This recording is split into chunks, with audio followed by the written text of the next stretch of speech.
सुंदर, अप्रतिम, मनमोहक सौभाग्य अलंकार मंगळसूत्र महोत्सव 100% जीएसटी फ्री.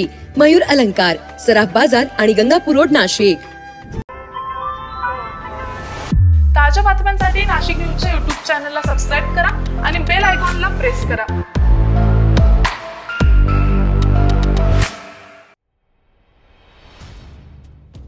निफाड तालुक्याची प्रमुख अर्थवाहिनी असलेल्या ओझर मर्चंट बँकेचे विद्यमान चेअरमन राजेंद्र शिंदे यांचं संचालक पद रद्द करण्यात आलेलं आहे.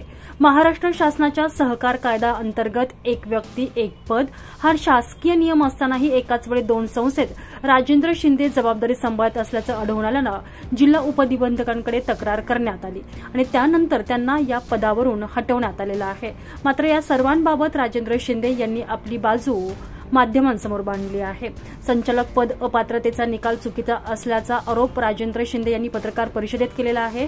राजीनामा देऊनही एका पतसंस्थेच्या वार्षिक अहवालात फोटो आल्यामुळे ही कारवाई झालं असल्याचं राजेंद्र शिंदे यांनी म्हटलंय. अशोकराव बनकर पतसंस्थेतील संचालक पदाचा राजीनामा हा ओझर मर्चंट बँकेच्या निवडणूक लागण्यापूर्वी 3 महिने आधीच मंजूर झालेला होता.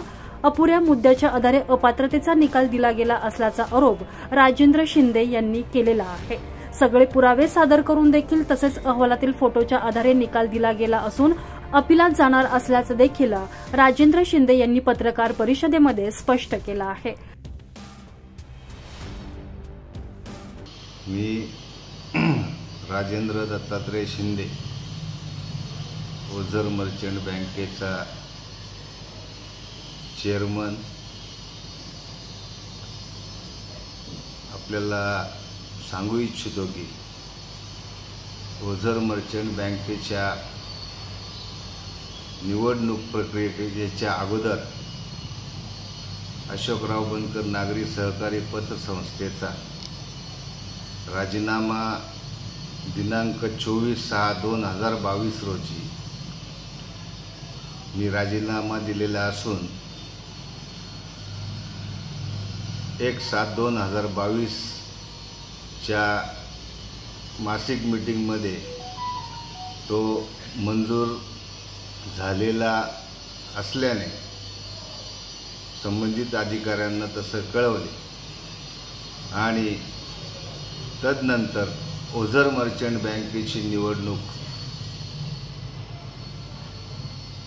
प्रक्रिया सुरू झाल्यानंतर नॉमिनेशन दाखल करतेवेळी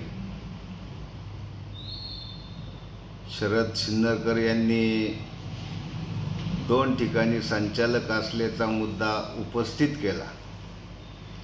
तत्कालीन निवडणूक अधिकारी प्रेरणा शिवदास मॅडम यांनी त्याची शहानिशा करून मी अशोकराव बनकर नागरी सहकारी पतसंस्थेचा राजीनामा मंजूर असल्याकारणाने माझा ओझर मर्चंट बँकेचा नॉमिनेशन फॉर्म हा वैध करण्यात आला अशा पद्धतीचा निकालसुद्धा त्यांनी छाननीच्या वेळेस दिला. त्याच्यानंतरची निवडणूक होऊन त्या निवडणूक प्रक्रियेमध्ये 19 पैकी 15 जागा बिनविरोध झालेल्या आणि 4 जागांची फक्त निवडणूक झाली आणि त्या 4 जागांच्या निवडणुकामध्ये आम्ही 4ही सीटं प्रचंड मताधिक्याने निवडून आलो आणि त्याच्यानंतर निवडणूक काळामध्ये जी आश्वासनं दिली होती ती तदनंतरच्या काळामध्ये ती पूर्ण करण्याचा आम्ही प्रयत्न केला आणि काही खोडसाळ प्रवृत्तीच्या लोकांनी 2 बँकांचे संचालक आहे अशा पद्धतीचे तक्रारी अर्ज केले. परंतु संबंधित चॅनल असेल, पत्रकारितेचे माध्यम असतील त्यांना मी त्या काळातील त्या मंजूर ठराव, प्रोसिडिंगचं नक्कल, राजीनाम्याचं पत्र या सगळ्या गोष्टी अधिकाऱ्यांकडे दिलेल्या असून हे फक्त कुठल्या तरी चांगल्या संस्थेचं कामकाज चालू असताना कुठंतरी खोडसाळपणा करणे आणि चांगल्या कामाला कुठंतरी विरोध करणे ह्याच हेतूने ज्या लोकांनी प्रयत्न चालवलेले आहे तर त्या प्रयत्नाला कोणी बळी पडू नये. बँकेचं कामकाज अतिशय चांगल्या पद्धतीने सुस्थितीत चालू असून बँकेची प्रगतीची आलेख हा उंचावत आहे हेच काही प्रवृत्तींना बघवलं जात नाही, तरी अशा कुठल्याही बातम्यांवर किंवा याच्यावर विश्वास ठेवू नका. बँक अतिशय चांगल्या सुस्थितीत असून अतिशय चांगल्या सुसंस्कृत कुटुंबातले सगळे व्यापारी वर्गातले सगळे संचालक मंडळी खेळीमेळीच्या वातावरणामध्ये एकमेकाला विश्वासात घेऊन कामकाज करतात. तरी अशा पद्धतीने कुठल्याही बातम्यांवरती विश्वास ठेवू नका. आणि जो माझ्या विरोधात जो निकाल दिला आहे त्याच्या विरोधात मी जॉईंट रजिस्ट्रार यांच्याकडे अपीलसुद्धा दाखल करणार आहे.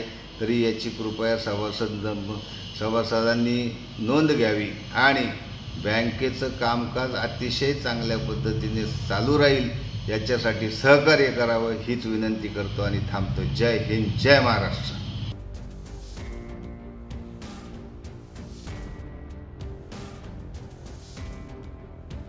अझहर कादरी, नाशिक न्यूज, ओझर.